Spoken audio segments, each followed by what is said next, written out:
ओम शांति। 13 जून 2022 के ईश्वरीय महावाक्य सुनते हैं।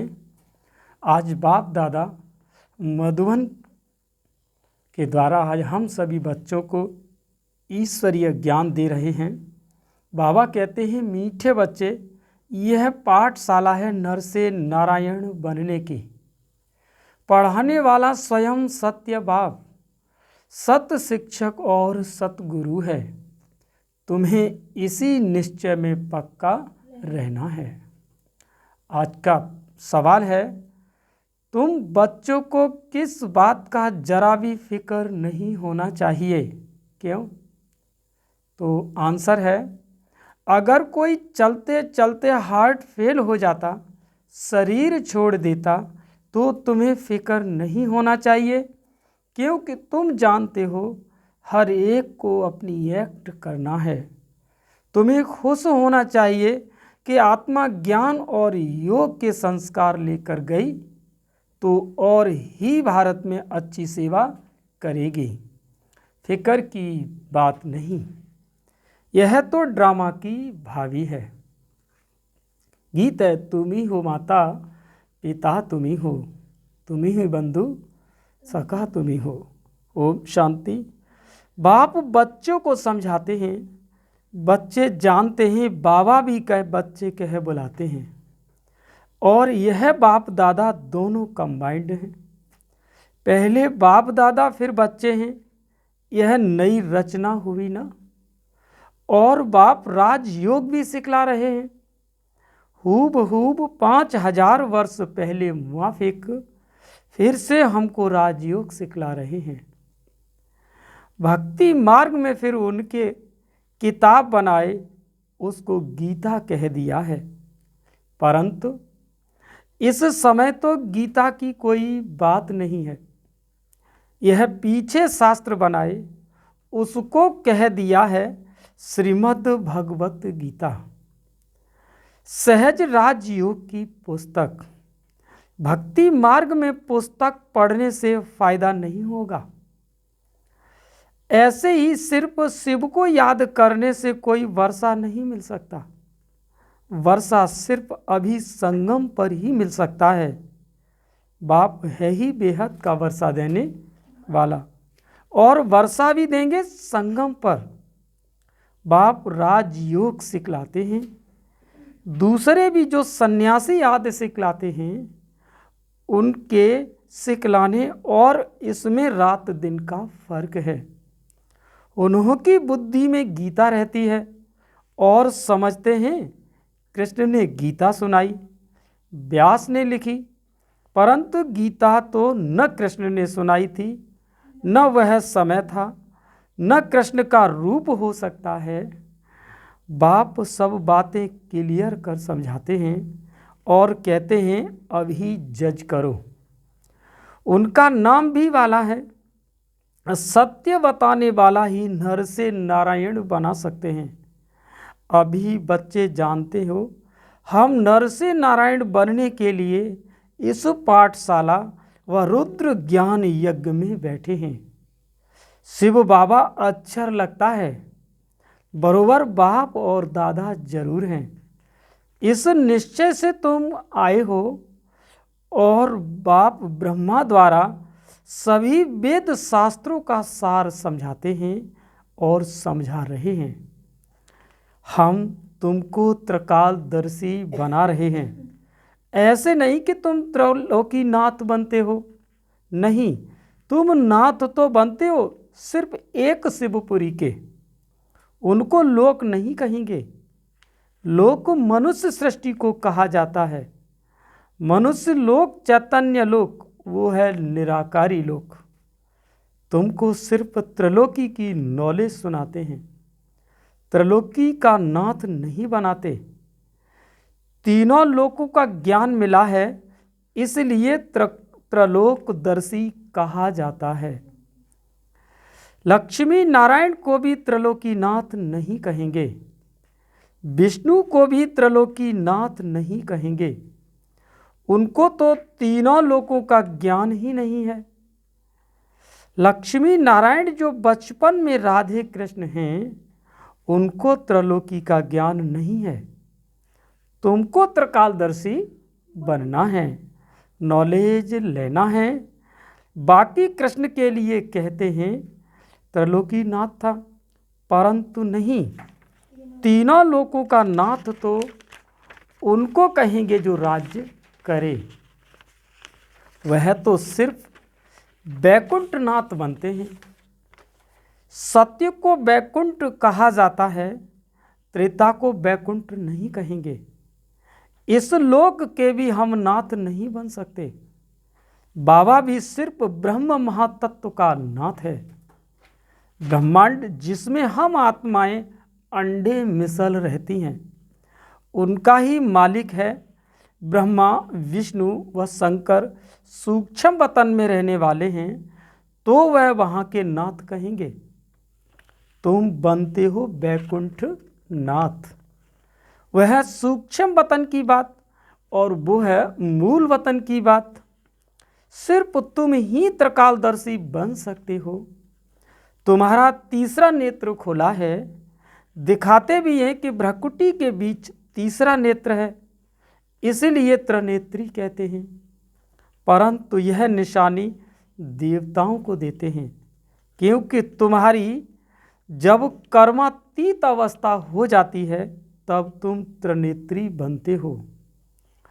वह तो इस समय की बात है, बाकी वह तो ज्ञान का शंख नहीं बजाते। उन्होंने फिर स्थूल शंख लिख दिया है। यह मुख की बात है। इससे तुम ज्ञान शंख बजाते हो, नॉलेज पढ़ रहे हो। जैसे बड़ी यूनिवर्सिटी में नॉलेज पढ़ते हैं, यह है पतित पावन गॉड फादरली यूनिवर्सिटी। कितनी बड़ी यूनिवर्सिटी के तुम स्टूडेंट हो। साथ साथ तुम यह भी जानते हो कि हमारा बाबा है, टीचर है, सतगुरु है, सब कुछ है। यह माता पिता हर हालात में सुख देने वाले हैं। इसीलिए कहते हैं तो माता पिता हम बालक तेरे। यह है सैक्रिन, बहुत मीठा है। देवताओं जैसे मीठे कभी कोई हो न सके। बच्चे जानते हैं कि भारत बहुत सुखी, एवर हेल्दी, एवर वेल्दी था, बिल्कुल पवित्र था। कहा ही जाता है वाइसलेस भारत। अभी तो नहीं कहेंगे, अभी तो विशस पतित कहेंगे। बाप कितना सहज कर समझा रहे हैं। बाप और वर्षे को जान जाते हैं। बाबा कितना मीठा बनाते हैं। तुम भी फील करते हो कि हमको श्रीमत पर पढ़ना और पढ़ाना है, यही धंधा है। बाकी कर्म भोग तो जन्म जन्मांतर का बहुत है ना। समझो कोई बीमार पड़ते हैं, कई हार्ट फेल हो जाता है, तो समझा जाता है कि भाभी ड्रामा की, उनको शायद और पार्ट बजाना होगा, इसीलिए दुख की बात नहीं रहती। ड्रामा अटल है, उनको दूसरा पार्ट बजाना है, फिक्र की क्या बात है। और ही भारत की सेवा, अच्छी सेवा करेंगे, क्योंकि संस्कार ही ऐसे ले जाते हैं। कोई के कल्याण अर्थ तो खुश होना चाहिए ना। समझाते रहते हैं कि अम्मा मरे तो हलवा खाना ना, इसमें समझ चाहिए। तुम जानते हो हम एक्टर हैं, हर एक को अपना एक्ट करना है। ड्रामा में नूद है, एक शरीर छोड़ दूसरा पार्ट बजाना है। यहाँ से जिन संस्कारों से जाएंगे वहाँ गुप्त भी सर्विस ही करेंगे। आत्मा में ही संस्कार तो रहते हैं ना। जो सर्विसेबल बच्चे हैं मुख्य, मान भी उनका है। और सर्विस करने वाले, भारत का कल्याण करने वाले सिर्फ तुम बच्चे हो। बाकी और सब अकल्याण ही करते हैं, पतित तो बनाते हैं। समझो कोई फर्स्ट क्लास सन्यासी मरता है, वह ऐसे बैठ जाते हैं कि हम शरीर छोड़ ब्रह्म में जाकर लीन हो जाएंगे, तो वह जाकर कोई का कल्याण कर नहीं सकते, क्योंकि वह कोई कल्याणकारी बाप की संतान थोड़ी है। तुम कल्याणकारी बाप की संतान हो। तुम किसी का अकल्याण कर नहीं सकते। तुम तो जाएंगे कल्याण अर्थ। यह है पतित दुनिया। बाप का ऑर्डिनेंस निकला है कि अभी वह भोग बल की रचना नहीं चाहिए। यह तमो प्रधान है। आधा कल्प से तुम एक दो को काम कटारी से दुख देते आए हो।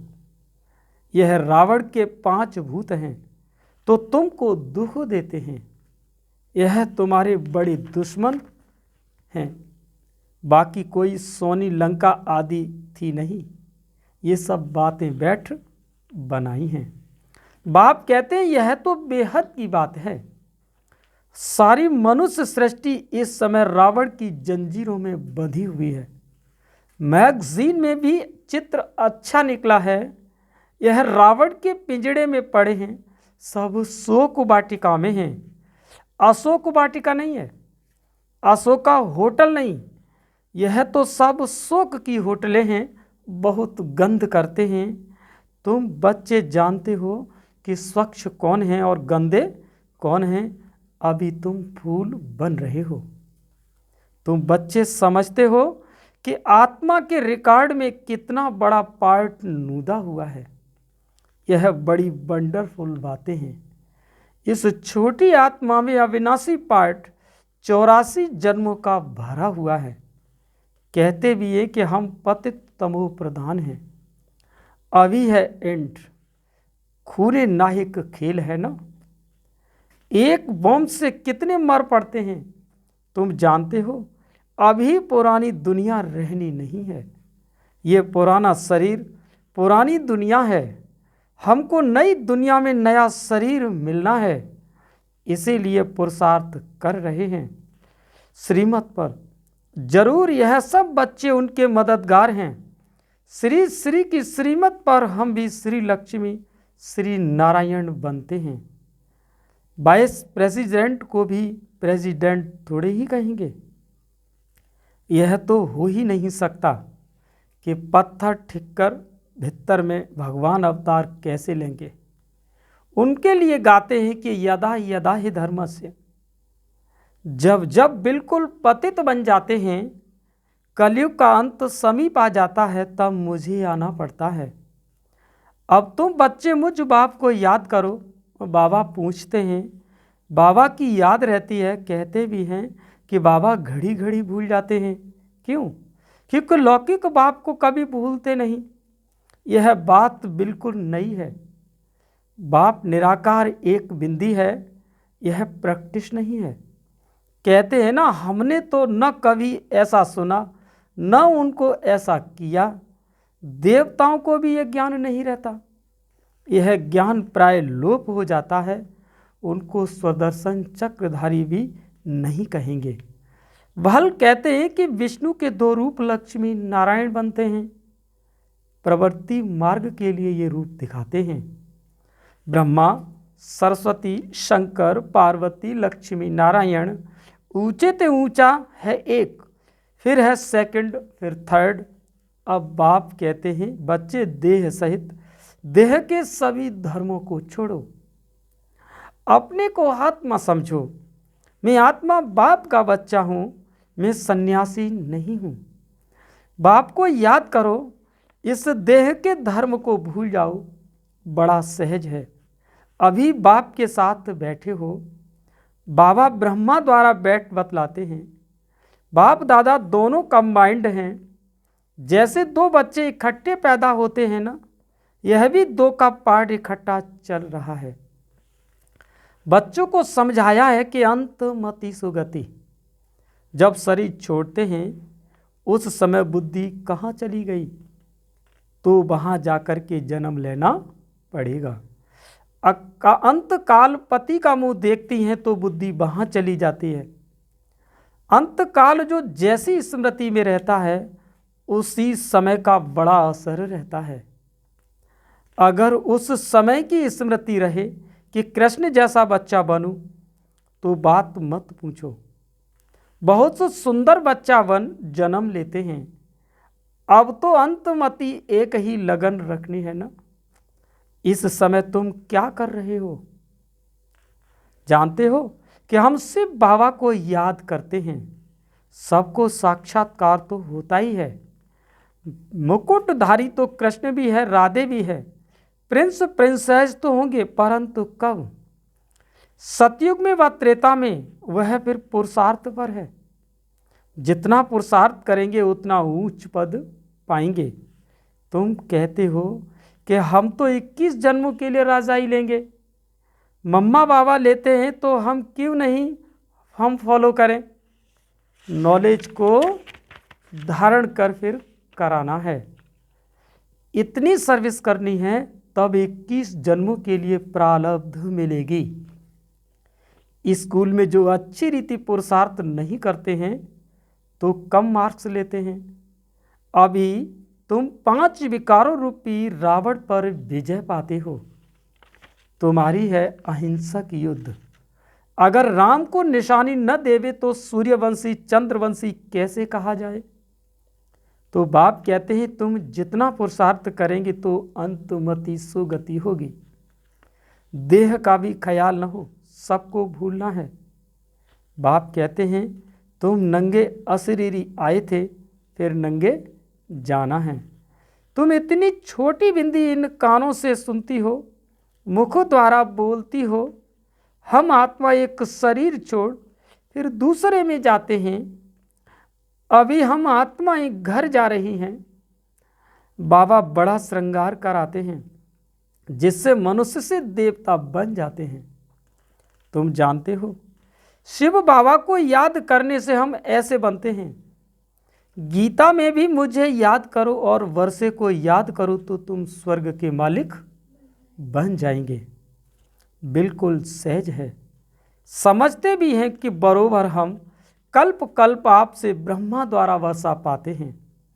गाते भी है ना कि ब्रह्मा द्वारा स्थापना और देवता धर्म की, ब्रह्मा द्वारा स्थापना देवता धर्म की नापास होने से फिर त्रेता के क्षत्रिय धर्म में चले जाते हैं। ब्रह्मा द्वारा ब्राह्मण, देवता, क्षत्रिय 3 धर्मों की स्थापना होती है।